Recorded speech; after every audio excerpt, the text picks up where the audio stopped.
ಯಾರ ಜೀವ ಯಾರನ್ನು ಸೇರೋದು ಬಾಳ ತೀರ್ಮಾನ, ಅದನ್ನು ಮೀರಿ ಸಾಗದು ಈ ಜೀವನ.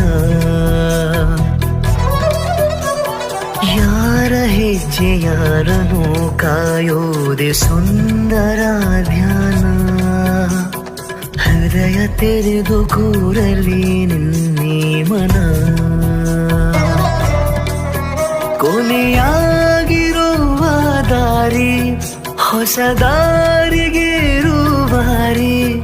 ಗುರಿ ಸೇರಲಿ ಸೇರಿ ಜಗವೇ ಕೇಳಿಕೊಂಡಿದೆ ಆ ದೇವರ. ಜೋಡಿ ಮಾಡುವಂತೆಯೇ ಇಬ್ಬರ. ಸೀತಾರಾಮ